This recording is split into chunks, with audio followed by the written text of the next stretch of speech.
Welcome to the Seahawks Forever podcast. In-depth analysis on everything Seahawks. And now, here's your host, Dan Viens.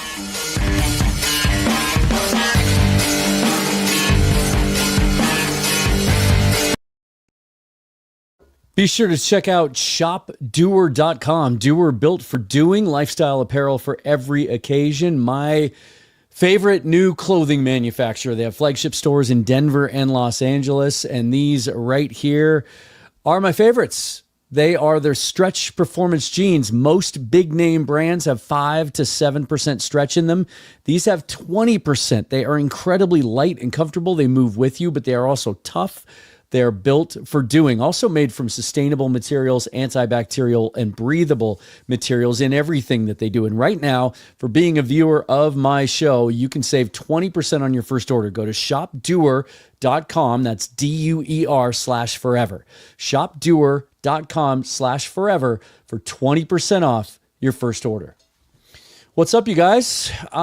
This one is probably not going to be as long as the last couple of days. Did a couple of 2-hour marathons with you all the last couple of days with everything going on. I don't know about you, but I'm beat.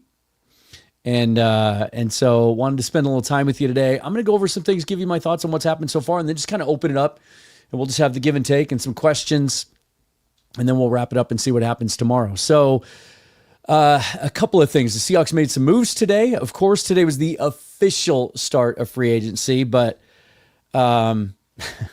it's so damn ridiculous. They just need to get rid of the legal tampering period. We all know that the legal tampering happens at the combine. That's why a deal like Drew Dahlman's, which was a pretty complex deal, gets done 7 minutes after the start of free agency, when you're not supposed to be able to agree to deals. And by the time the official beginning of the league year started today at 1 o'clock Pacific time, most of the top of the free agent pool had been picked pretty clean. And so it slows down from here. But it's not without impact. And certainly for the Seahawks, they were kind of waiting for this day. And the difference now that it's all above board is, and you'll start to see this over the next day or two. I'm kind of surprised we haven't heard more about it today. But you can have players in for visits now.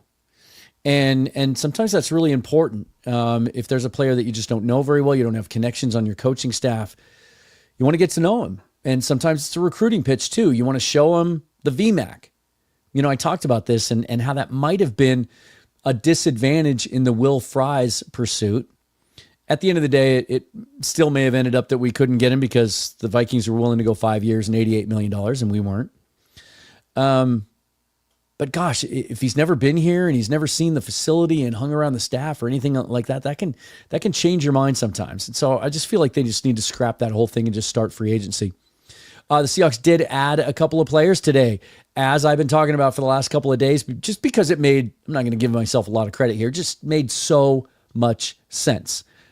Needs are pretty obvious in the wide receiver room.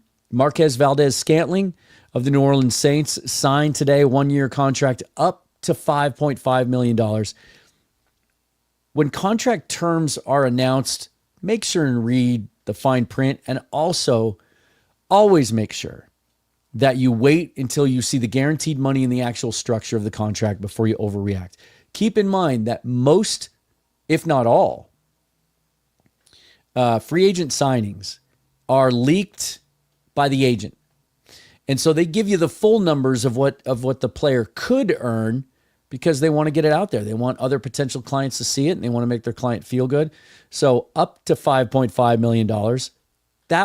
We'll wait to see the structure. We don't know the details yet, but he'd have to be a full-time starter all year long, hit a bunch of benchmarks to get to $5.5 million. So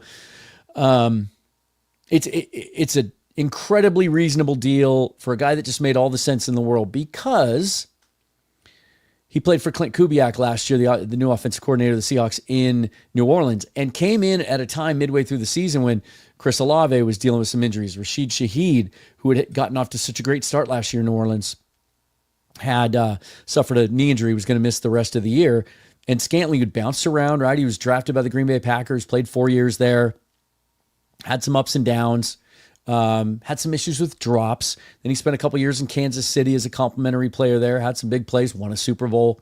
And then he goes to New Orleans last year halfway through the season, and at a time when they needed it most, and he played pretty well. He had a 4-game stretch there where he had 10 catches, 230 yards, and 4 touchdowns, including a 2-touchdown, 100-yard game. For his career, 205 catches, just over 3,500 yards, and 20 touchdowns. The thing about Scantling is 6'4", 6'5", tall, long, but a speed demon. Still, just turned 30 recently. He can still take the top off, and that's something the Seahawks need. I would say this. Well, let me get into that in a little bit. Let me just go over the moves, and then we'll kind of talk about the whole vision. The big news today, and the one that we really didn't see coming, although I have been telling you for quite a while that they're going to add veterans on the defensive front, edge and defensive line, for a bunch of reasons. Some of the young guys up there that we were counting on for depth or development just haven't developed. Cameron Young, Mike Morris. Cameron Young can't stay healthy. Mike Morris just didn't take a step forward last year, unfortunately. And so they need some depth. Jonathan Hankins isn't going to be back. They released Roy Robertson Harris. They released Draymond Jones. And so, they have Leonard Williams, and they have Jaron Reed, and they have Byron Murphy, of course. But there were some needs there on the edge. Right now they only have 3 edges under contract in Hall, Mafe, and Uchenna Nwosu. They like to have 5. Remember last year when they had those 3 plus Jones, and they traded Darrell Taylor, they immediately turned around and went and got a veteran, and they went and got Travis Gibson, who didn't produce much, but they like to have 5 there. And they still only have 4. But it's a good edge class. Hopefully they'll draft a guy later. The thing about Demarcus Lawrence, he's had a very, very good career. 11-year veteran, 97 tackles for loss, 126 quarterback hits, 61.5 sacks. And until Micah Parsons came along, he was the dude on that Dallas Cowboys defense. 2017 and 18 were by far his best years, a combined 25 sacks over those 2 years. He's been voted to 4 Pro Bowls. And here's the thing about Demarcus Lawrence that's so enticing. He's not only been a very, very impactful pass rusher, but he's a very good run defender. I mean, borderline elite run defender.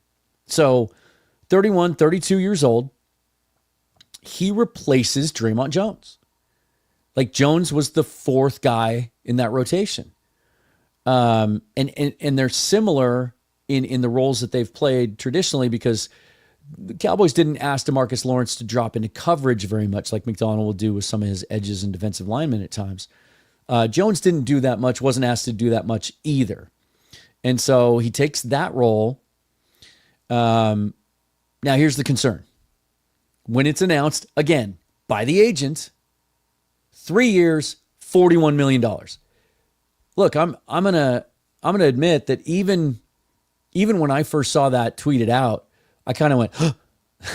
Like, that was rich. That was a lot. But then I reminded myself, as I'm reminding you, like, let's wait and see the structure. Let's wait and see the details. We still don't know all of the exact details, but now it's being reported as $18 million guaranteed. So it's a 2-year, $18 million deal that I'll bet you when we see the structure, you can get out after the first year without a lot of pain.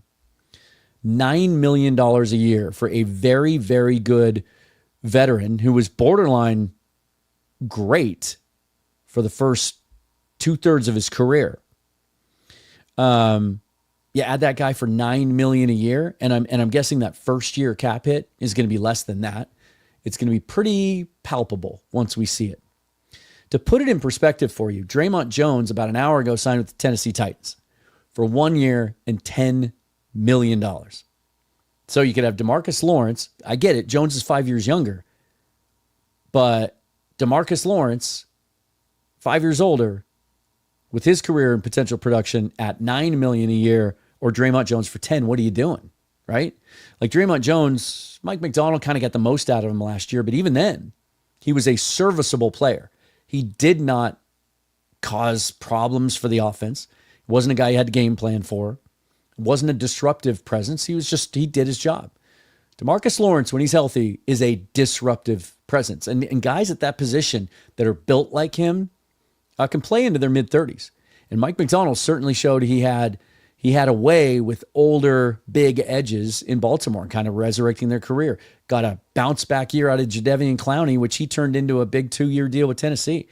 Brent Urban is another guy that he got a couple of good years out of in Baltimore in his kind of 30, 31 year age years.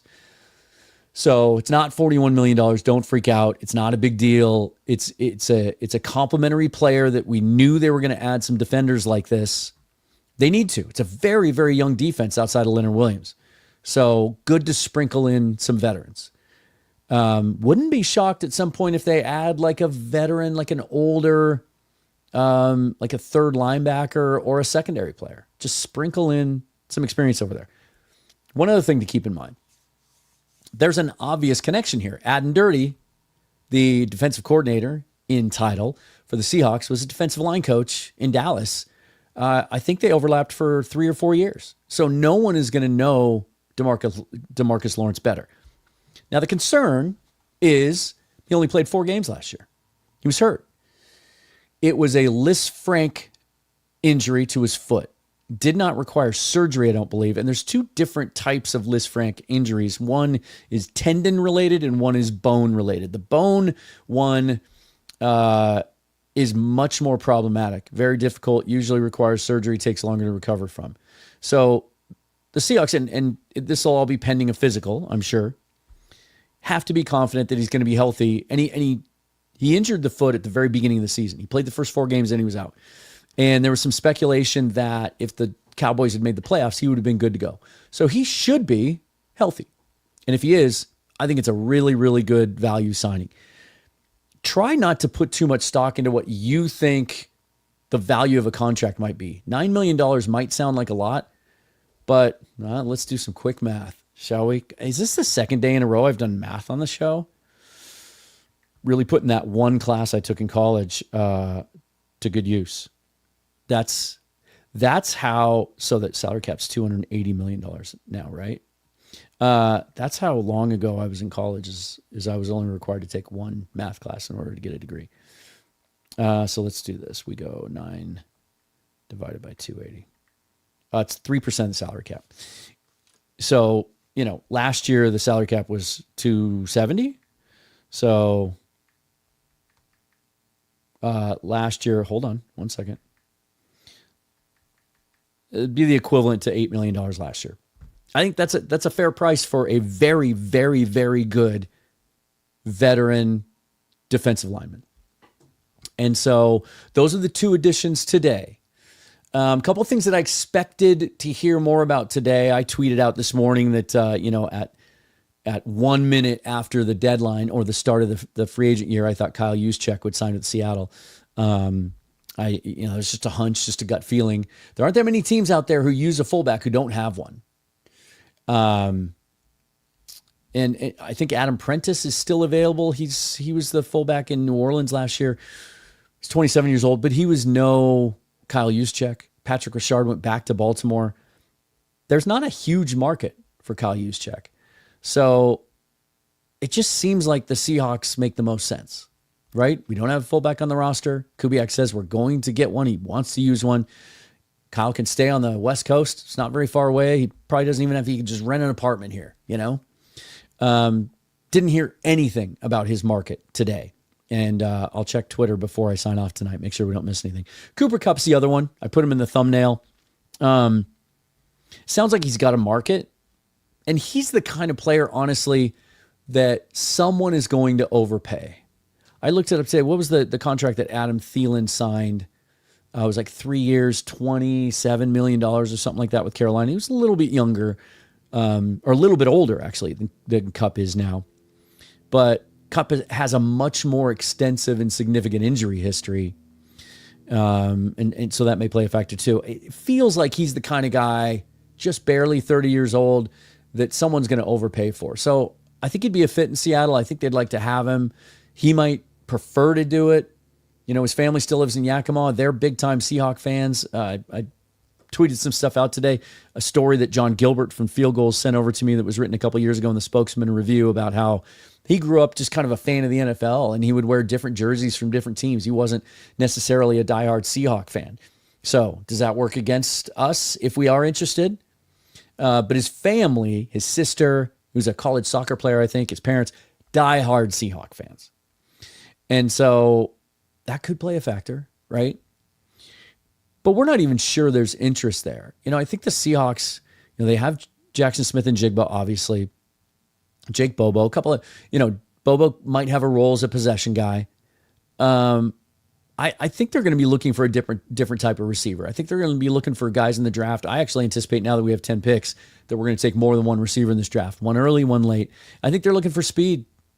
I really do. I don't know that Kupp's game fits the Seahawks' current roster and what they plan to do, because they're going to use a lot of 2 and 3 tight end sets. So those will take up a lot of targets. That leaves them only needing, 2 wideouts most of the time. Kubiak doesn't run a lot of 3 wide receiver sets. I think they're looking for guys like Rashid Shaheed, guys that can take the top off, and then you let JSN do his thing in the middle of the field as just an elite route runner, and get some deep threats. That's why Scantling fits, right? So I feel good about what they did today. Now, a couple of things. And I just don't want to spend a lot of time preaching today. I broke my own rule today on Twitter and decided to respond to some of the idiocy that was happening. People react to news this time of year in very strange ways. When Scantling was signed, there was a ton of 2 different types of reactions. One is, that's the replacement for DK Metcalf. And the other one is, can he play guard? I wish I was better at just dismissing those kinds of comments and ignoring them, because those people clearly don't understand football, the NFL, the Seahawks roster, how the league year works, any of that. Scantling is a very complimentary player. He might end up being wide receiver 4 when all is said and done, but he will play a role, a very important one.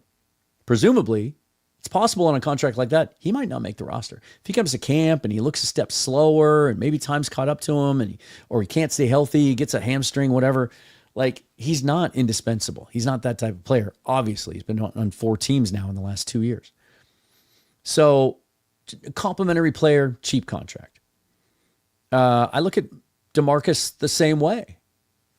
He's an upgrade, I think, over Draymond Jones if he's healthy. But if he shows up and he's just not the same, right? Father Time catches up to him, kind of like Jonathan Hankins last year, right? Came in at 32 years old, coming off a really good year in Dallas where he did what he usually does, an elite run stopper. It just looked like Father Time caught up with him. If that happens, you can get out of the contract, not a big deal. It's not a big deal. You take swings like this. Not every signing is a sure thing. They just aren't, right? I'll use the example again of the Rams. They spent all that money to keep Dotson and sign Jonah Jackson last year, and Jackson was a disaster, and they shipped him off for a 7th-round pick this year, less than a year after signing him to a $51 million contract. So not all of these guys work out. You're taking shots at them, right? Now, the big question today, obviously, is, what are they doing about the offensive line? That's always going to be a concern. 365 days a year until they get it fixed. There's really only 2 left that are kind of universally accepted as really potentially good starter upside, but neither one's a sure thing. And that's Tevin Jenkins of the Bears and Mekhi Becton, most recently of the Eagles. Becton's a former bust, high first-round pick with the Jets, couldn't hack it at tackle, goes to Philadelphia, and they move him inside to guard, and he had a good year. There's this perception out there. I'll start with Becton, then I'll give you my thoughts on Jenkins. There's this perception out there that Mekhi Becton is this just massive, big physical beast, and that he really put it all together last year, and that the Seahawks should do whatever they can to sign him. I don't think he's a good fit in the wide zone scheme. Now, the reason he was drafted at 360 pounds to play left tackle initially was really, really elite athlete for that size. But it doesn't look easy for him. And he really honestly struggled at times in Philadelphia last year, but he was playing between Cam Jurgens and Lane Johnson. That'll make you look good sometimes. But you watch him even in the playoffs. I watched him in it because, at that point I was kind of keeping my eye on him just like a lot of you were. Like, is this a guy? And just a lot of Laken Tomlinson like lunges, missing guys, getting knocked back off his feet, losing his balance, not picking up a twist or a stunt, struggling in pass protection. I don't like Mekhi Becton. So just signing someone to sign a warm body is not the right way to build a roster. Now, Tevin Jenkins is a lot more interesting. He has some really, really good tape out there. And in particular, he does fit the wide zone scheme. You see him getting to the second level and knowing how to position his body and get in front of guys. You see him pancaking guys and driving them into the turf until a whistle. A lot of really good qualities with Tevin Jenkins. But he's not a slam dunk. He was a second-round pick that couldn't win a starting job as a rookie, and when he did play, didn't play very well. So, keep that in mind. So many of you want to give up on Christian Haynes or Satawa Lamea. Haynes was a third-round pick, Lamea 6, because they struggled at times. I think Haynes played well when he got the chance, but he never won the starting job. So that's the perception of him, is he wasn't good enough. Tevin Jenkins stunk as a rookie. And then things kind of clicked for him his second year, and especially when you look at like PFF grades, and especially in the wide zone stuff, like he continually got better to the point that he has 3 teams vying for his services reportedly right now. There was a Bengals reporter who said that the Seahawks, the Bengals, and the Giants, I believe, are in on Tevin Jenkins. 2 things about that though. Brady Henderson reported that he doesn't think the Seahawks are going to sign a significant free agent in a significant guard in free agency. They took their shot at the guy that they valued. They really wanted Will Fries. They gave it their best shot. They offered him almost $18 million a year. They offered him the biggest contract any Seahawk offensive lineman would have ever gotten. And Minnesota, in my opinion, went a little crazy. 5 years, $88 million for a guy off a broken leg that there's no timetable yet for when he'll return. To me, that was a little crazy. There's been over 100 contracts given out in the last 3 days in the NFL. 90% of them have been 3-year deals, 1 5-year deal. And that's Will Fries. That shows you how unusual it is. And it's not just John Schneider. It's not just the Seahawks. Gosh darn it, I wish they wouldn't just stick to 3-year. It's what everyone does. It's the trend. And players like it too because it gets them back out into the market. They know. Players have cracked the code. They have figured it out. The way the contracts are structured now, I sign a 5-year, $100 million deal. I'm never going to see year 3 or 4. Even if I play well. Just because of the salary cap hit is going to escalate to the point that they have to move me. So players are like, okay, I'll agree to the 2-year deal, get my cash up front. They cut me in 2 years, or even if I play out the contract in its entirety, I can get back into the market while I'm still in my prime. So stop criticizing John Schneider for doing 3-year deals. Everyone else is doing them too. But they took their shot at the guy that they valued. In draft analogy terms, it would be like, they're sitting there at 15. There's a guy at the top of their board that when the team in front of them is on the clock, that they absolutely will stick and pick for because that's the way they have him graded and that's the way they have him valued. And then the team in front of them snipes that guy and there's no one left on the board that they have valued or graded as being worth the 15th pick. Guess what? They're going to try and trade down. And that's kind of the sort of the same idea of what's happening here in free agency. They took their shot at Will Fries. They didn't get it done. And so now they're going to go to plan B. Plan B isn't Tevin Jenkins and Mekhi Becton just because they have to sign someone. And so differing reports. Brady says he doesn't think they're going to do anything, but then other people were reporting today that that the Seahawks are in on Jenkins. If they are, it sounds like it would be for much less money than Will Fries. If the agent for Tevin Jenkins thinks he's going to call John Schneider and go, we'll take that deal. We'll take that 3 years, $52 million. Just erase the names and plug in Tevin's name and we'll sign it. And John's going to say, well, we don't value him at that number. Why? Why not? A 27-year-old guard coming off, a couple years where he showed he was really good at wide zone. Injury issues. He's had consistent injury issues. He's never put a 17-game schedule together. And some of that is back related. That's obviously a concern. Also, the Chicago Bears didn't value Tevin Jenkins enough to try to re-sign him. In fact, they went out, traded for 2 guards, and spent $80 million on a center. or whatever Dahlman signed for, 60, 70. So that always kind of makes you pause. Not always the case, right? The Seahawks didn't attempt to re-sign Damian Lewis last year, and he went and got a bag from Carolina and played well. So if Tevin Jenkins signs with the Seahawks, depending on the contract, of course, I'll be okay with that because I do see the upside. He's got some good tape. I think he's a fit. But I'm not saying everything's locked down at that point. I'm still going in the draft trying to find a guy with big time upside to protect against, him getting hurt. And so that's where that is. We'll keep an eye on that. Oh, we got an Adam Schefter. The 49ers just signed Mac Jones to a 2-year deal for $7 million. What's fascinating about that? Remember the year that they drafted Trey Lance? Wasn't that Mac Jones's draft year? Wasn't there some speculation that when they moved up to number 3, that Jones was the guy that Shanahan wanted because he thought he was a perfect fit to run his system? And then they take Lance instead. He's a bust. And now they get Jones back for $5 million guaranteed over 2 years. Wow, what a cheap deal. Interesting how the quarterback carousel just continues to spin, right? So that's where we sit today. Let me just check, though. Let me see. And obviously, if there's any breaking news while we're chit-chatting, let me know. Cardinals just signed Dalvin Tomlinson. God,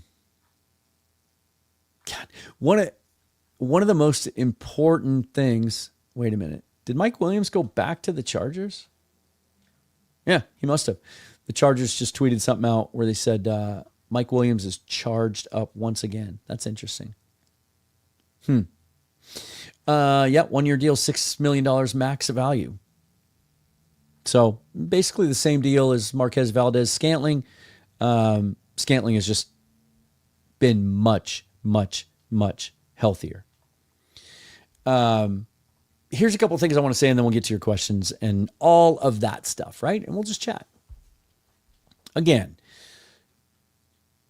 be wary of contract numbers, initial contract numbers, right?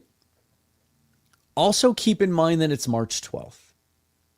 Like, I keep reminding people that, but they forget all about it. It baffles me. It really does. Because it's so common. When you see moves on March 11th and March 12th, let's take, for example, the Marquez Valdes-Scantling signing. That's all they're going to do at receiver?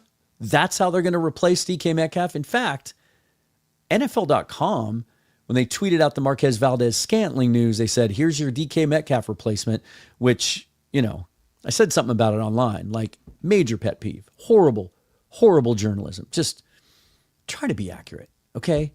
Try to have some context. It's March 12th. There's still a ton of free agents at wide receiver, just to use that position as an example. There's some value in there. They're likely to add another one if someone falls into their range that they feel good about. Maybe, as I said last night, a guy that didn't live up to expectations on his rookie deal, and so he's looking for a bounce back, a guy like Elijah Moore. If I have to think if he was going to have a big market, if someone was going to be willing to pay him 3 years, $30 million even, that would have been done by now. So maybe a guy like that slip through the cracks a little bit. You can add him, and then they're going to go into the draft. And that's where you're going to get, that's where you want to acquire your receivers. You want speed. Is a very fast class. You get them on a rookie deal, like you get to mold them your way. That's what's going to happen.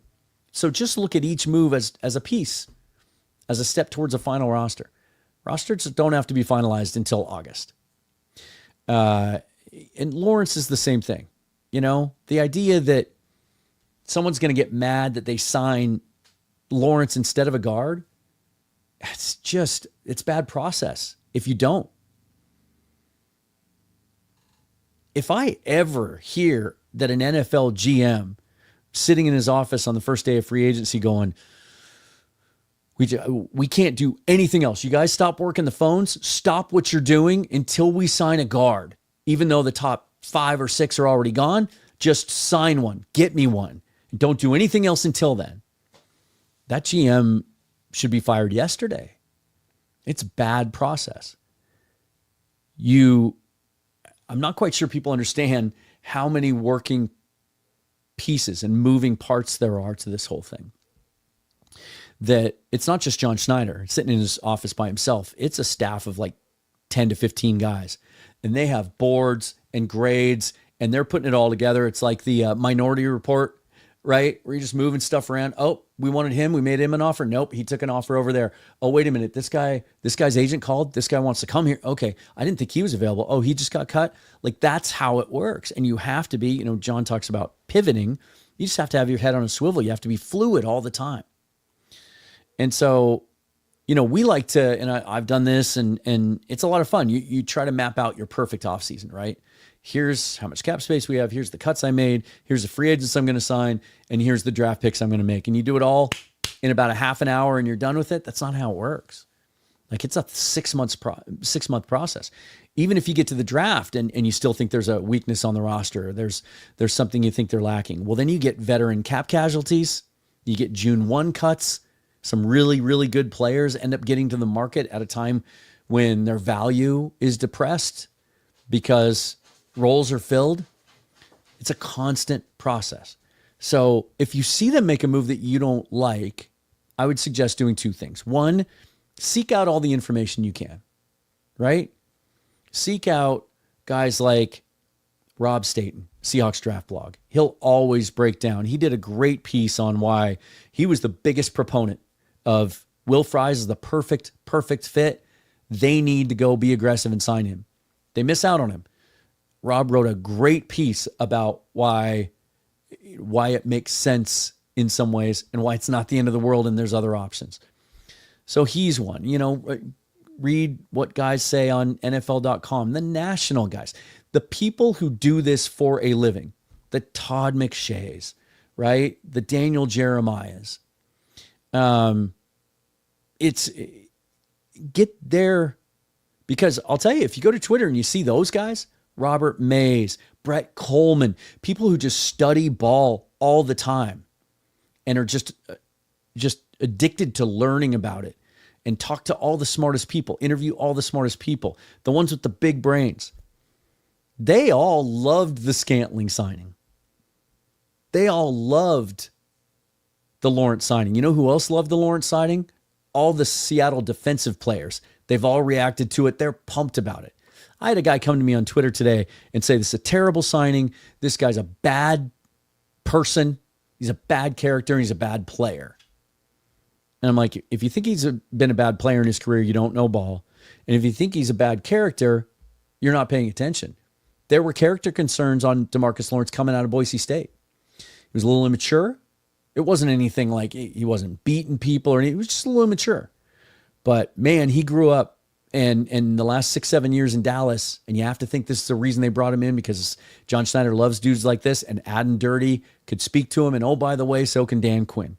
John Schneider's still close with Dan Quinn. I guarantee you he called him up and said, how was DeMarcus for you in Dallas? And sorry. Oh, poor buddy. Butch just got sick right here. The things that happen off camera here sometimes. Pooh. Buddy. He's had a hard day. I won't go into the details. He's had a very, very stressful day. So after I get off here tonight, I'm going to take good care of him. But no, Lawrence is known as a leader and a mentor to young players. Remember the days when you would bring a guy in just for that, even when it was clear his best days were behind him, right? Kind of the Bull Durham, the Crash Davis sort of approach. You bring a guy in to mentor the kids. Lawrence has that type of reputation now, and he can still produce on the field if he's healthy. So I like that. One other thing I want to say about the Sam Darnold deal, which is another good example. I know quarterback's a hot button topic, and there's a lot of emotions involved, right? Geno Smith moving on and everything else. And there's some skepticism about Darnold. But the national guys, almost all of them to a person, almost love the move. And not necessarily, let's give it context, not because they think Darnold is an upgrade over Geno. but because Geno wanted out and there was no better alternative than Sam Darnold. He was the number one alternative, and they got him. Matt Hasselbeck was on Seattle Sports Today with Brock and Salk, and they asked him about Darnold. And I just love this. You might have heard this already, but I'm going to play it for you again. This is what Matt Hasselbeck said about Sam Darnold. I think Sam Darnold's a lot like me. Played way before he was ready to play. Didn't do very well. Had to kind of humble himself, take a step back to take 2 steps forward. And I think he's definitely earned the respect of the locker room that he's in right now. I also think that the reason that he feels so good about coming to Seattle, part of the reason is that Clint Kubiak's the offensive coordinator. You know, they spent time together in San Fran. That relationship between play caller and quarterback is so important. Yeah, interesting, right? That he thinks he reminded him of himself. So Matt didn't start a game in the NFL till he was 26 years old. Times were different back then. You could develop a player as your third quarterback, which he was on that roster, because you got to hit more in practice. You got to practice more. And there were 4 preseason games. And the preseason reps were a little bit more legitimate back then. And even with that better development path that was available to him back then, he still didn't start a game until he was 26. And then you remember Matt's first couple of years? Like, it didn't click right away. It wasn't great. Got benched a couple of times for Trent Dilfer, and then finally won the job. And really for a period of time there, I always used to use him as a parallel for Geno Smith because, you know, I always thought that Matt was like between the 12th and 15th best quarterback in the league in any given year, sometimes higher than that. And so there was a lot of the same arguments back then that there have been about Geno Smith the last 3 years. You know, some people just didn't like him, thought we should always, you know, we should be upgrading him. There were people that thought Seneca Wallace was better and that we should hand the starting job to him. And I would always make the same argument back then. I'd say, tell me the guys that you think are better than him in the league and how you can acquire them, and then we can talk. Very, very similar. And so for Matt to say that about Sam, now Sam started when he was, 21, 22 years old. So to Matt's point that he got thrown in before he was ready to play and on a team that was just terrible and dysfunctional, really didn't have an opportunity to succeed there. But whereas that ruins some players, ruins them. Look at Mac Jones. He had a very good rookie year. And then the year after that just looked like he couldn't play.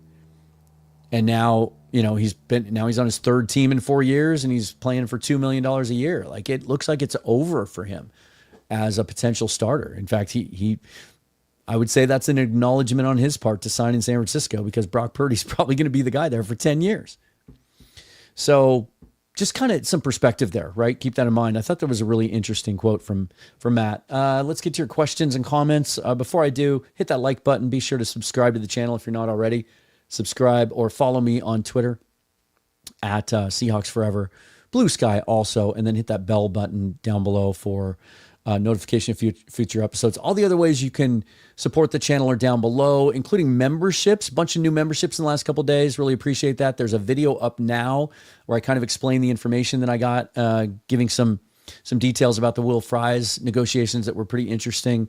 That's only available to members, and I will start doing more members only content. In fact, this weekend at some point, I'll do a members only live stream where we just all get together and chat. That is down below as well. And I want to mention one more thing. I know a lot of you like to listen to the audio podcasts as well, and many of you have reached out to me with your concerns over the last week, having all sorts of issues. Well, I'm not. It's not my responsibility, but the Blue Wire network that I belong to, and they're so great to work with. Love being part of that network. But they recently changed the platform that they use to host audio episodes, and I like how the platform works better. It's a good move. But there have been issues in migrating the show and the RSS feed over to the new platform. And so even though I'm posting episodes there and it's telling me they're published, they're not showing up on Spotify or Apple at this moment. And so I've had so much going on. I haven't been able to sit down for a couple hours and really email and call people and try to get it fixed. That is a priority tomorrow. So hopefully by the weekend, we'll get that fixed. And when we do, there will be like 15 episodes for you to catch up on and listen to, including some stuff from during the combine if you're just a total nerd and want to go back and listen to that stuff. So just wanted to update you guys on where we stand with that stuff. All right, where are we at here? Hold on. What is going on? Got a funky mouse today. Dogzilla Monster. Usually first. It's pretty impressive. Hayes Gray and underway, a 32-year-old edge. Yeah. Yeah, there's a bunch of them around. I mean, the Cincinnati Bengals are demanding a first-round pick and more for Trey Hendrickson, who's a 31-year-old edge playing on a very expensive contract with only 1 year left on his deal, and they want a first-round pick for him. Demarcus Lawrence in 2017 and 18 was on Hendrickson's level. Very, very good player. And again, his run defense tape is so fun to watch. So much fun to watch. If I had told you that the Seahawks had restructured Draymond Jones' deal or cut him and then brought him back at 1 year and $10 million like he just signed with the Titans, would you be happy with that? Or $9 million for Demarcus Lawrence? Guy's a leader, again, mentor to young players, great run defender, outstanding run defender. And if that foot's good, he's still going to give you some juice in the rushing the quarterback, right? McDonald likes to rotate his guys heavily. I think it's a really cool signing. I do. And there's no risk. There's no risk. If you're hung up on $9 million a year, I think your energies are being exhausted on the wrong thing. Okay, I want to address this. Thank you, Dogzilla, for bringing it up. Let's get into it again. I guess I'll have to keep saying, I actually thought today I'm going to do this. I'm going to, in like my Apple Notes app, I'm going to write out what I'm about to tell you so that every single time someone comes at me online and they're like, what about that I can just copy and paste it. Offensive line players take longer to develop than any other position outside of maybe quarterback. Offensive line units take longer to come together than any other unit. They have to play together. They have to learn each other's tendencies and how to pick up stunts and blitzes and things like that.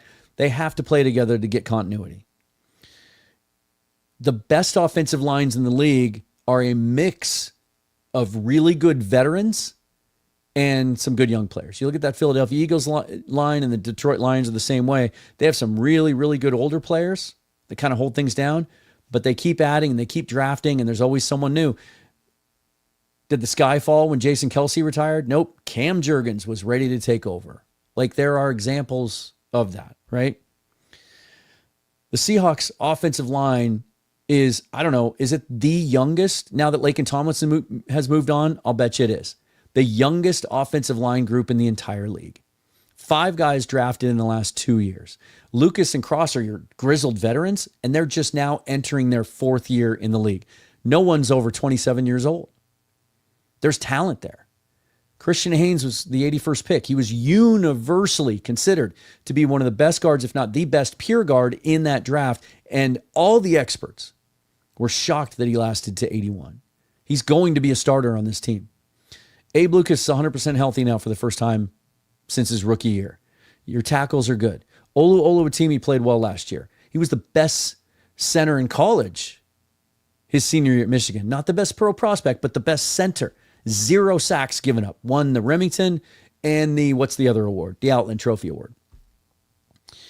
I think Jalen Sundell has more upside, had a more decorated career at NDSU than Gray Zabel, is an elite athlete for the position. I think he's the guy that they think is going to be the long-term answer there. So you have 2 centers that you can feel really good about.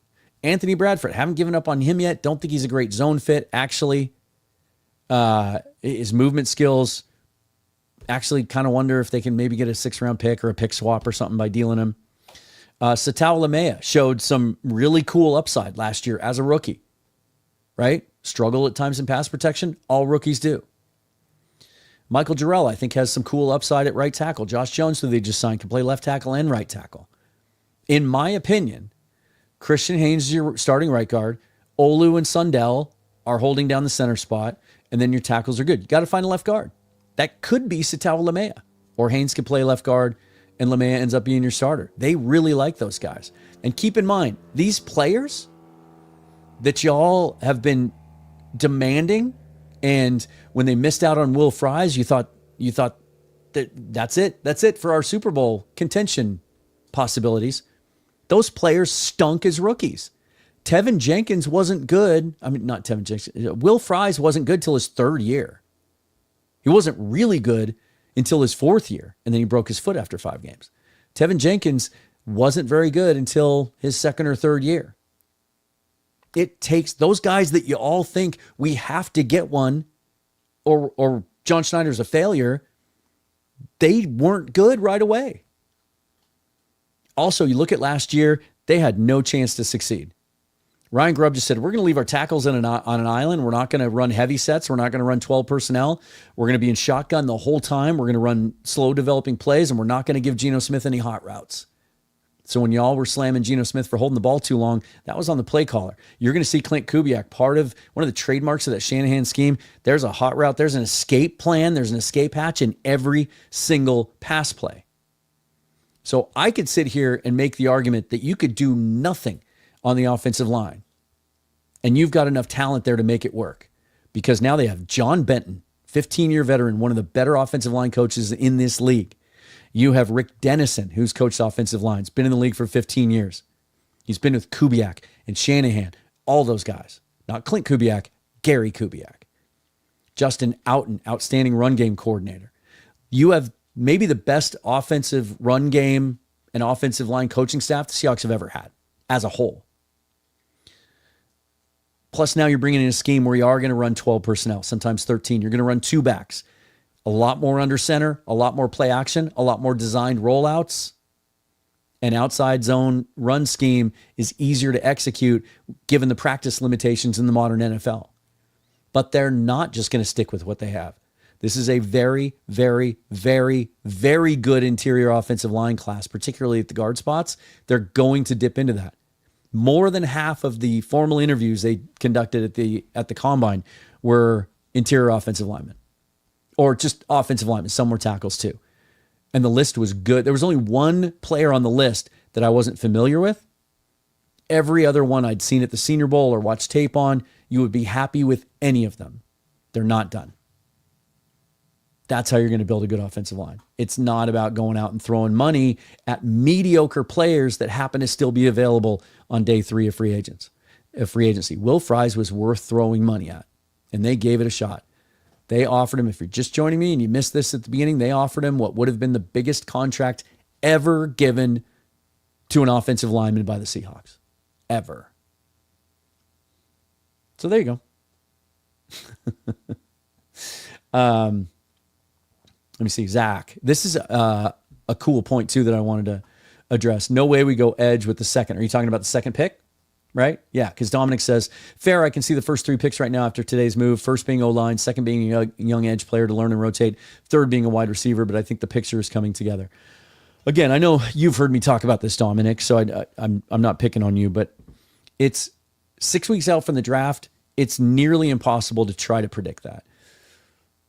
Teams don't plan it that way.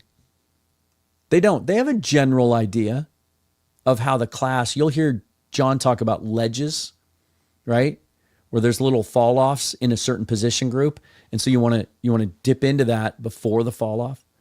And so sometimes when teams are accused of reaching for a player, it's because they will have a player on the board that they really like that's at a position of need, and they feel like he's not going to be there by their next pick, and that position as a whole is going to drop off over the next 30 picks. And so they take the guy there because they know they can get him, even though maybe the consensus is, maybe that was about 20 picks too early. That's just kind of how front offices think. And so I would absolutely not, I refute this idea, Dominic, simply because in the first round, they lean into best player available. They're going to take the player that they think has the chance to be the best career and be a star and have the biggest impact on the team in the long run. And if they stay at 18 even, there's going to be some edges there that are really enticing. So, try not to paint yourself into a corner with those ideas. When you're doing mock drafts, play around with different scenarios, right? Take an edge. Take a Mikael Williams or even a Shamar Stewart or even a Jihad Campbell, who I think is going to play mostly edge if he were to be drafted by the Seahawks, and then see how the rest of the draft falls, right? Now, I will say there's some really cool edges that I like later in the draft. So to your point, I'm totally fine waiting on edge now for a little bit. They're going to have to pay Boye Mafe, maybe. I don't know. I mentioned the other day that I'm not sure I would, given what Greg Russo just signed for, and Maffe's actually been more productive. I don't know that I'm comfortable at $20 million a year for him. But the point is, he's in the last year of his contract. And so you always, that's one of those positions, trenches and edge, you always want to be adding a young guy to that mix. They could take an edge at 18. Rob Staten has really been pounding the table for Donovan Ezeraku out of Boston College. Don't be shocked. Like, they'll figure out a way to make that work. And oh, by the way, if they were to do that, like, Uchenna Nwosu might have some trade value, right? He's 28 years old. I'm getting way ahead of myself, but just, that it could happen. But I'm with you. I think when I do mock drafts, the ones that I like the best, I'm going D-line in the first round. I'm going Kenneth Grant or Derek Harmon or a guy like that, right? Because the quality of that, it's a deep class. You've heard Daniel Jeremiah say there's like 24 starter grades at D tackle in this draft. And there's a lot of guys that are 310, 320, 330 that the last few drafts have lacked. So I won't be upset if they don't go defensive tackle in the first round. You could pivot and get an Alfred Collins in the second round or a guy later on. Because now I think the equation has changed. And I think a concept that you all need to prepare for is that wide receiver is very much in play with the Seahawks first pick. And if you think that's nuts, you typically, I've come around to believing in this over the last 10 years. Premium positions should be the focus in the first round. Quarterbacks, players that get to the quarterback, and weapons. That's why I don't value safeties in the first round, linebackers in the first round, unless they're versatile, like a guy like Campbell or Walker. Yeah, they can play off-ball linebacker, but they can play edge too, and they're really dynamic. But at 18, there's a good chance, I talked about this last night, there's a good chance that, very similar to 2 years ago when they got JSN at 20, that you're getting the first wide receiver off the board. And if you have an opportunity in a draft that's known for like only 8 or 9 true first round grades, lack of blue chippers at the top, but then a lot of depth, if you're sitting at 18 and you get a chance to take the number one player in any position group, but in particular a premium one like wide receiver, and the number one guy on your board is there, you just gave Sam Darnold an elite weapon for maybe 2 contracts, right? If Matthew Golden's there at 18, Emeka Ibuka, pick your favorite. I haven't really solidified exactly who I would want there, but right now, kind of Golden's the guy. Very, very good route runner. And then he goes out and he runs a 4.29, shows off that elite speed at the combine. So start getting used to that idea. Let's see, we got a starred comment here. Osiris Indria, thank you again for the donation. Really, really great supporter there. Thank you, Dan. Appreciate all your effort. Thank you for that and the kind words. Really appreciate it. Doug Zillamonster says, Dan the doer. Tell them that. I want some more free stuff. I really love their moleskin shirts too. They're these really soft button-up long sleeve shirts. But then my partner absconded with my favorite one. She decided to adopt it, and then I lost the other one. So, but I wear the jeans almost every day. A little pat on the back for me. John McGrath says, I called it. It's just connecting dots. It's easy stuff. Sometimes connections don't matter. We all thought that Mike McDonald was going to bring a bunch of guys with him from Baltimore, right? Everybody thought we were going to sign Patrick Queen or Geno Stone or Jadeveon Clowney. Like, it just, sometimes it doesn't come to fruition. But that was one that made too much sense after DK was traded. Even before he was, I think he would have been a complimentary player. So that was really, really interesting. Yeah, so this is something that when I came down here to Arizona, I knew I was going to have to do more shows in this time range. Just because, trying to fit schedules around, with my girlfriend and being respectful of her need to sleep. She's a nurse. She works the night shift. And, but also there's some shows that go at a regular time every morning. Nemhauser does his show every single morning, although he just does shows whenever. And so I think it looks like he's on right now again with Real Hawk Talk. But Jason Puckett, who doesn't just talk about Seahawks, but I think he's like 10, 11, 12 in the morning. So I kind of thought the nights would be a little bit more wide open. They're not. I know I'm always kind of bumping heads and stepping on the toes with the Hawks Zone Rundown during the evening, and the Seahawkers guys that I love. I mean, if you watch the show, we're always on each other's shows. It is kind of hard. I think in the big picture, this tends to only happen during really, really important stretches like this, right? Like during the draft, everyone's going live and they're on the whole time, and during the combine, and but it'll slow down a little bit kind of after we get past the draft. But I will not. I will continue to push through and do almost daily content. So, yeah. Garen Taylor says, "Hey, Dan, always like to say hey to a new name." Shane says, "Just listening today. Does that mean, are you listening through?" Well, you must be. Yeah, you're listening through YouTube. If you missed it, Shane, I'm still working on the audio thing. Trying to get that fixed. Eric Day, new member. Appreciate that. Thank you for doing that. Look forward to some members only content coming up, and you get like customized icons and things like that, and you get pushed to the front. I can see that you've put a message in there. If you want to ask a question, I always try to tend to favor the people that make donations. So I really, really appreciate that. And there is a members only video up there if you want to check that out. Let me see. Here we go. Addis the gamer. Really like the moves we made today, especially Lawrence. Hopefully we can address the interior soon, at least a Jenkins. Let me prepare you for something, because again, in my opinion, Jenkins is the only guy that I think is worth paying significant money to. And even then he's a risk. It's not a slam dunk. I've already told you I don't like Becton. Outside of that, there's nothing. But they may add, I talked about this last night, an Evan Brown type veteran who's been around the block. He's experienced. He can play center and guard, really versatile. This line's too young. They need to add some experience, even if it's not a guy that's going to come in and start and play every day. Lucas Patrick played for the Saints last year under Clint Kubiak, and he fits that mold. He's 30 years old, center, guard. He doesn't blow the PFF grades out of the water, but he's solid and dependable, and he's a zone scheme fit. I think they'll sign someone like that, but just understand what that role is going to be. They're not signing him to be a star. The stars are gone. I don't even think Tevin Jenkins is a star. So at this point, like if I'm a fan, if I don't do what I'm doing here, if I'm not a content creator, I don't talk to fans every day. If I'm just a fan sitting at home, I'm fine with them waiting now. I assume they took a shot at Dahlman. There's reports that he turned down a bigger offer.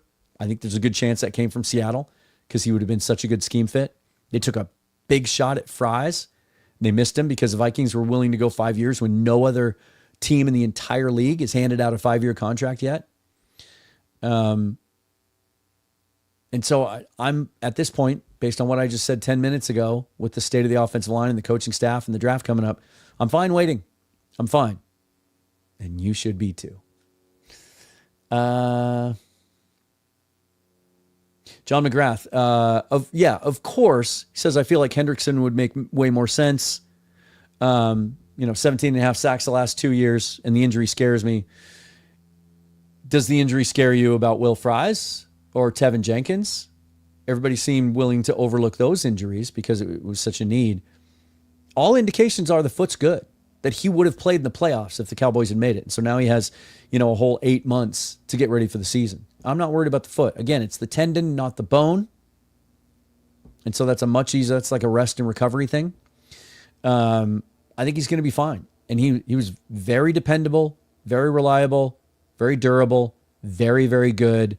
The intangibles are off the charts. He's a mentor. He's a leader. He plays the run. He's got good years left in him. So I wouldn't let that scare you. Hendrickson's not available. I talked about on the show last night. I think we would be as aligned or as positioned as anyone in the league. And I'll tell you this, the Bengals say it's going to take a first round pick and more. Okay. In a draft when there aren't more than 10 first round grades and you're sitting at 18, you're kind of in no man's land, right? You're not going to get a true first round grade. You'll get a player that you like. There's some cool players there. I would trade our first round pick for Trey Hendrickson. The Cincinnati Bengals, though, are notoriously stingy and conservative in handing out big money and trading people. And so they sit there in limbo with 2 pissed off receivers that they want to pay, but they can't get it figured out, but they won't trade him either. Like, that's just poor process and poor management. They should have traded T. Higgins. They should trade Trey Hendrickson. He asked for a trade. 1 year left on his deal, $18.6 million cap hit.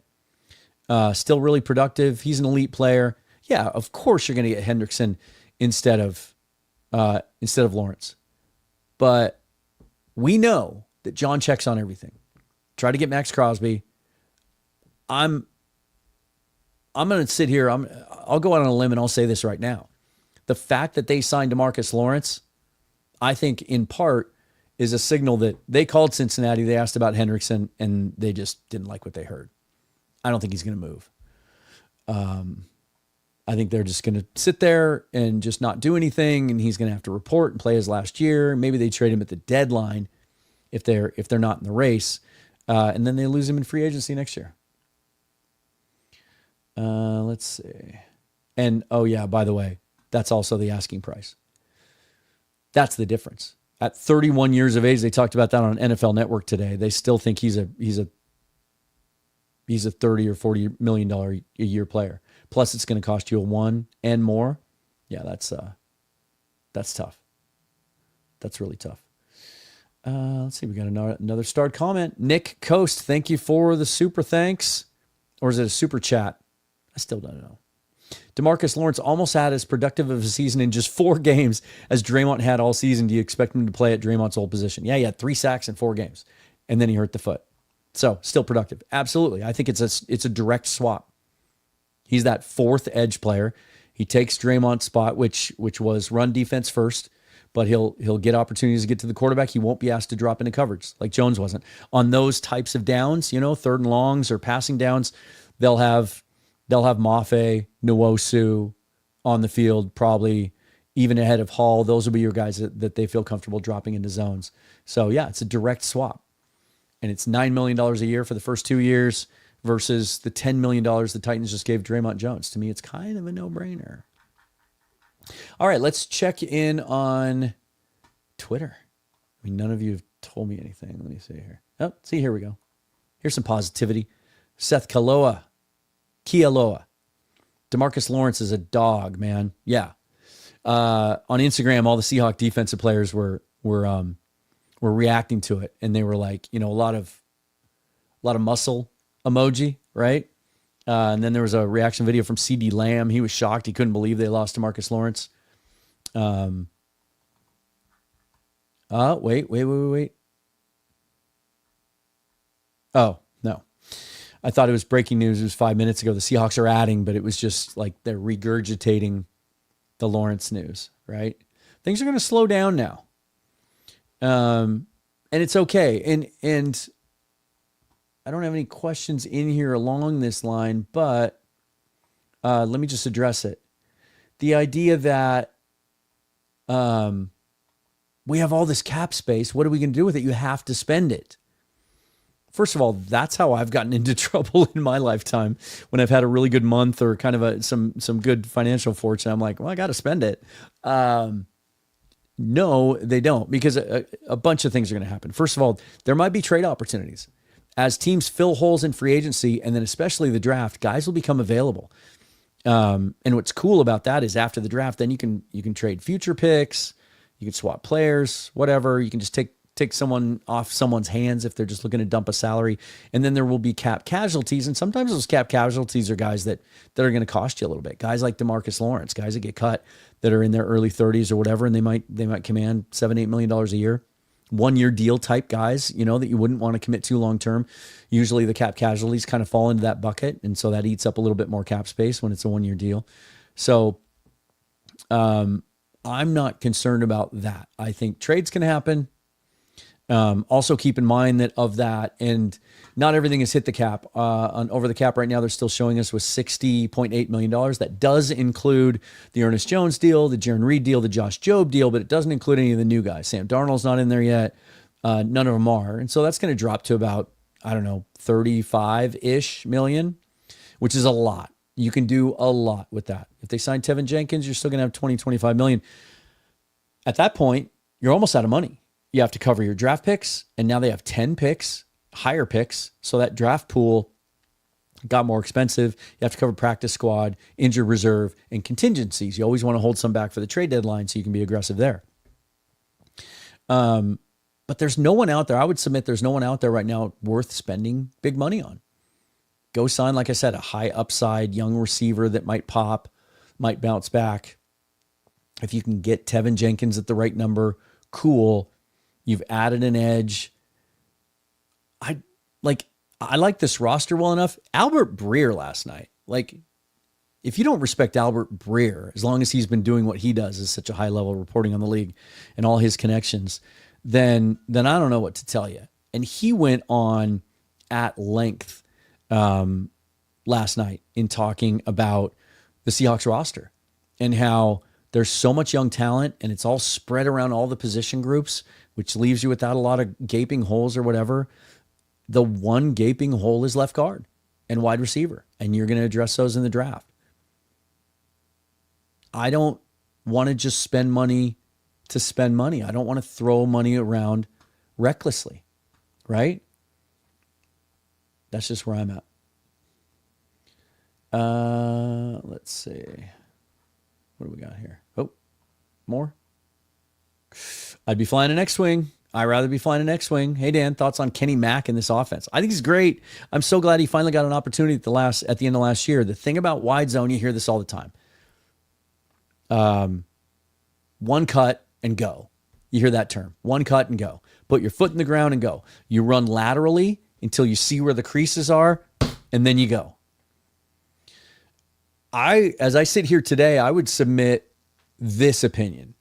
I think Kenny McIntosh is built to succeed in that system right now better than Zach Charbonnet and Kenny Walker. And here's why. Because Charbonnet just doesn't have the acceleration. Once he gets up to top speed, he's good. But I referenced that Patriots game last year where he had to play because Walker was hurt. And they kept handing it to him, and it was all out of deep shotgun. And he's not a guy like Walker or McIntosh that gets up to full speed in his first step or two. And so it just seemed like he was running with weighted boots on, right? And I thought, man, he's just sluggish. He's slow. He's not going to work in this scheme. And then later in the year, Grubb made some adjustments, and we remember that Arizona game when Walker was out where Charbonnet had the huge game, and it was because they went to more of a gap scheme, and they were doing the duo stuff, and they were pulling LaMea and Lucas and getting out in front. That suited his game more, and you saw the results. And the reason I say McIntosh, I think, is more suited to it than Walker is because Walker doesn't have that kind of decisiveness. Now, I think he has the higher ceiling. If you can teach him, if Kennedy Polamalu and Benton and Dennison, all those guys can teach Walker how to recognize which crease to take in that zone scheme and just stick his foot in the ground and accelerate, he can be a Pro Bowler. But he's so indecisive and wants to jump around and cut things outside and everything. It's really frustrating to watch because we know the talent's there. I think Ken McIntosh today is better suited for that system. And so I hope he gets, as much as Kubiak actually does use two backs at a time, not only do I expect McIntosh to get some carries, but I think they'll carry 4 running backs on the roster next year where they've only carried 3 the last few seasons because they only would go with one back at a time. And I think that presents an opportunity to take a running back in this class, which has been called one of the best running back classes of all time as far as depth of talent goes. I know they like George Halani, but he had an injury history at Boise State, and this class is so good. You could get a leftover. You can get a guy in the 6th round that's better than George Halani in this draft. And so I think, given that he likes to use 2 backs, don't be surprised if they take a running back. Not high. They won't. Pete's not here, and they just won't do that. But yeah, here's another. John McGrath says Kenny Mack's going to be a monster in Kubiak's offense. Mark my words. If they don't want to pay Ken Walker, 4th year of his deal, right?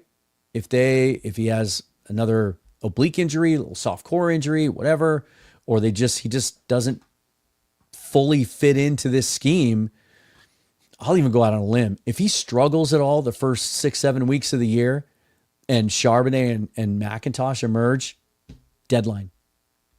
How about a deadline deal? There might not be a market out there for him because all these teams, like there's 30 draftable running backs in this class. All these teams that need running backs are going to get young, cheap ones. But you never know. There's injuries. Obviously, that's a very volatile position. I could see that.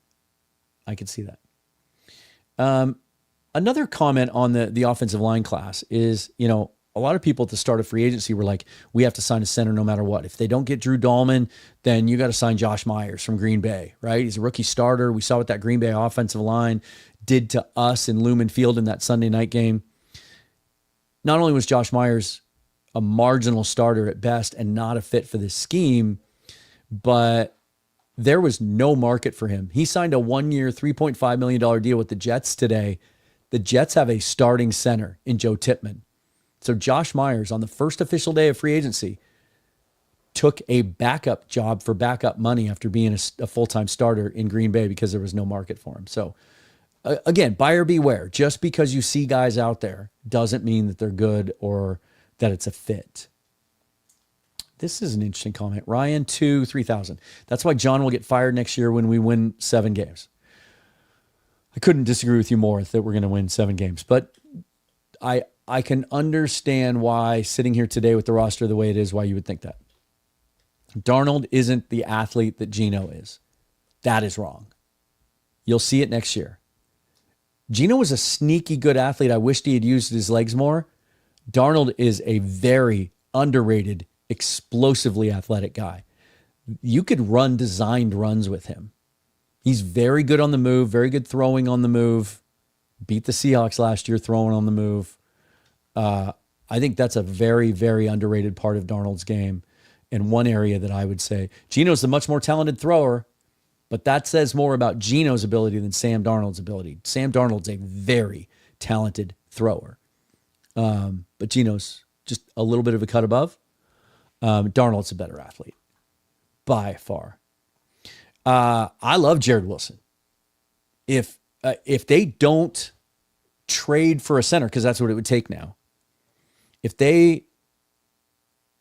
we go into the draft and Olu and Sundell are the 2 guys on the roster, I do think it leaves it open for center. Now, I would prefer a guy. The one concern about Wilson, he's only started 1 year, but that 1 year was played at such a high level. He's such a great athlete for the position. He'd be a really intriguing guy. The Seahawks, though, tend to like those guys with more experience. I would almost prefer one of the guys that can play guard and center and has proven he can do it and has more starts. Jackson Slater with 50 starts at Sacramento State, one of the best players at the Senior Bowl, had a great combine. He's a Bellevue kid. He can play guard and center. He's really strong. He's a zone fit. Clay Webb out of Jacksonville State is another guy that can play, clearly can play guard and center. Marcus Bowe is another guy that some people could think can be an elite center. He can play guard and center. He's played tackle at Purdue, but he's just a really, really great athlete. So I like Jared Wilson. I'm a little concerned about the 1-year sample size. Hey, John agrees with me. To all the fans upset about the O-line, just remember this draft is deep. You can get good players later on. Webb is a perfect example. Let's talk about him. Clay Webb, because you've never heard of him unless you heard me talk about him before, right? Coming out of high school as a 5-star recruit, was the #1 center recruit in the country, went to Georgia, as most 5-star recruits do. But Georgia was so deep and so loaded on the offensive line, he couldn't get on the field as a freshman. He's like, I'm going to transfer. He goes to Jacksonville State. And to his credit, he stayed there for 4 years. A high-level, big-name recruit like that can make some NIL money, staying loyal to a smaller school is pretty cool. He's played guard and center, and he was an FCS All-American. And at the Senior Bowl, he looked like, if you had put a Georgia helmet on him, he would have looked like he belonged. Really good athlete. Like, this dude can get to the second level and move. And so, I want to get you familiar with some of these names because these are the kind of guys that'll go like in the 4th round, although I think Clay Webb probably ends up in the 3rd round. And a lot of fans haven't heard of him. And so they go, Schneider did it again. He took some schlub. He took some small school guy. Clay Webb has a ton of upside. Any chance there's a surprise trade during the draft? If DK hadn't been traded when he was, I would have said this might have been a possibility. I don't know. Other than I do think because of all the extra picks we have, that there is a chance that John Schneider does something a little uncharacteristic for him and moves up from 18. If there's a guy that they have at the top of their board, and, I talked about how most teams only have like 8 or 9 first-round picks or first-round grades in this draft. Every team grades differently, right? John says we grade for our roster, not for the league. If there's a guy on their board when let's take a look at the draft, just so I can give it some. If, let's say, the Colts are there at 14, and Tyler Warren's not still on the board, right? And they're looking to add more picks. And the Seahawks are worried. They have a guy on their board that does have a first-round grade. And he's still there, but they're not confident he's going to get to 18 because Atlanta, Arizona, Cincinnati might snipe him. I could see them moving up this year in the first round because at 18, it's kind of a no man's land, right? Similar to, last year they were at 16, right? And if Murphy had been taken, they had some deals in place. They were going to move down. Although I think they might have just ended up taking Jared Verse there if Murphy had been taken. But you see my point. If there is a trade in this draft outside of the obvious and trying to move down and acquire even more picks, I could see them in this the way it's structured and with the extra picks we have, moving up. Try to increase their odds. Josu? Cooper Kupp, come here. Any latest news on him? I would think Kupp's the kind of guy that's going to take some visits. He'll take his time with it, I think. And go out and meet with some teams. So tomorrow I think you'll start to hear more about meetings. And so, maybe we'll hear some more about Cooper Kupp. He's not a perfect fit. He's not, because he's a slot-only guy. He can't play outside. And he can't take the top off. He's not a speed guy. So for that reason, I don't think he's a great fit as a complementary player with JSN or in a Kubiak offense. But if the dollars are right, and I do think someone's going to overpay for him at this point in his career. I think he's going to command a decent contract, probably more than I'd be willing to pay to have him come to Seattle.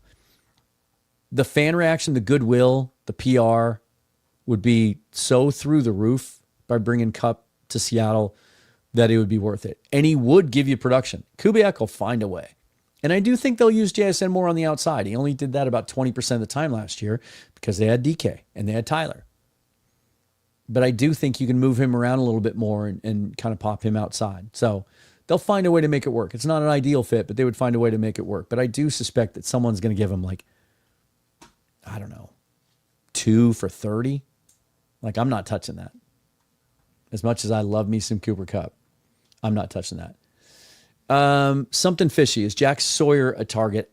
If you tell me that Uchenna Nwosu is still on this roster when the draft comes around, that they've restructured his contract, he's 100% healthy, he's a dude they want to roll with, then no. Because I think Jack Sawyer is kind of Demarcus Lawrence-like. Now, I love him. He's a culture setter. He's a motor guy. He's not an elite athlete. I think with this group that they have, right? Let's assume for a moment they're going to try to extend Mafe. So you have Mafe, Hall, Nwosu. I think if you're adding to that in the draft, you're looking for an explosive edge. You're looking for an Ezeraku or a Femi Oladejo or a Landon Jackson, or maybe even some of those other smaller guys. On Mike Green, if he falls to 18 and they're comfortable with the character issues. I think that you're looking for something different. I think Jack Sawyer would be a little bit too similar to Derek Hall and Demarcus Lawrence. He's more power. He's more bull rush, good edge setter. But I love him. I just don't know that he's a fit with this group. I think there's some other guys that would be twitchier, could drop back into coverage a little bit better, that would fit a little bit more.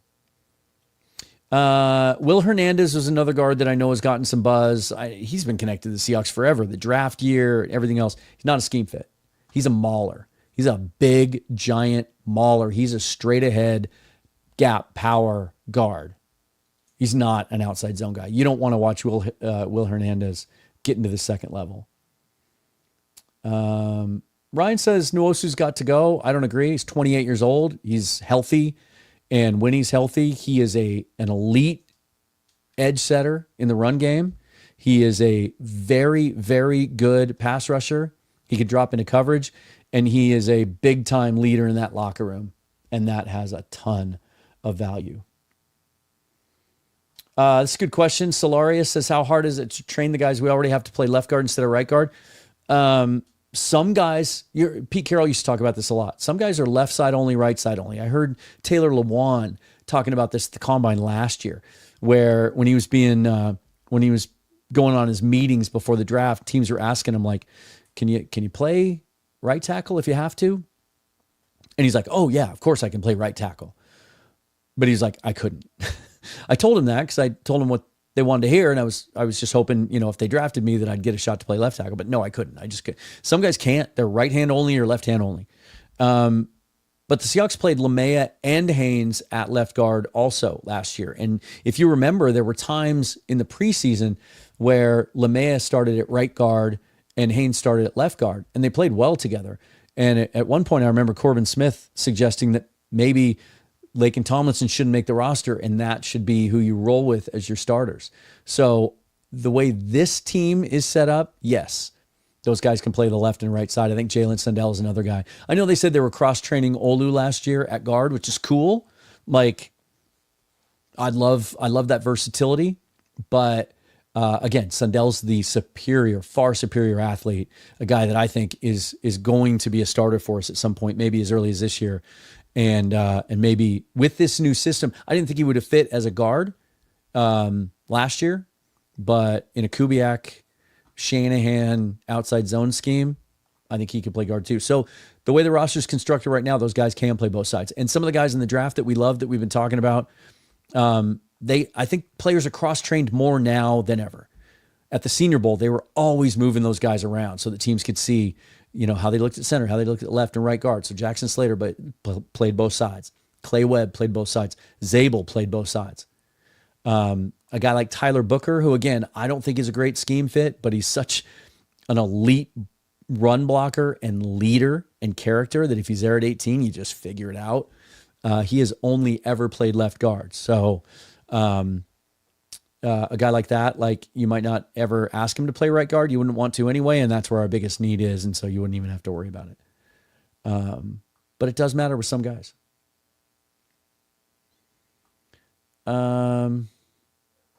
Ryan says you don't think we have enough edges though? No, they go with 5.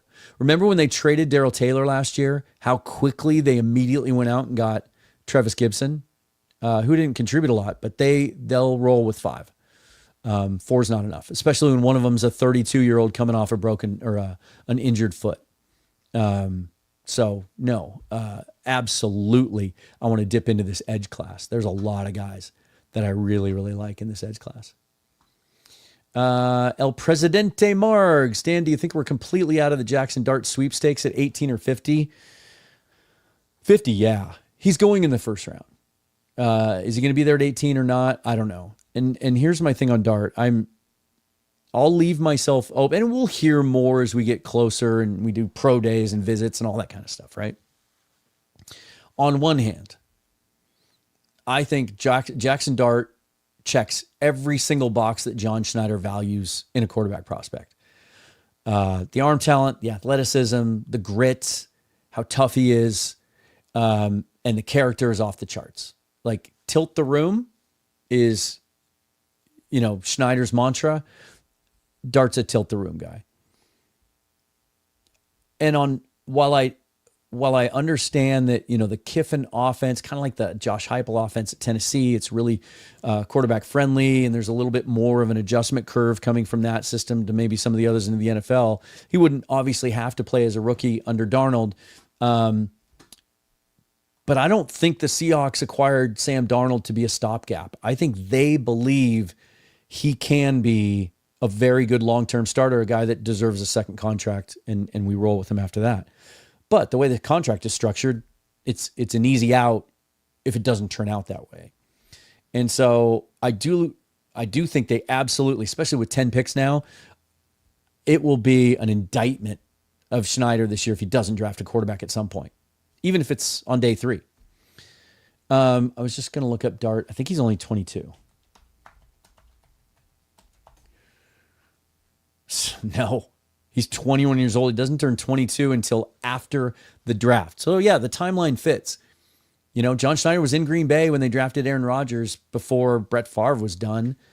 And he still has ties to that organization. And the Packers did it again with Jordan Love, right? He sat for 3 years.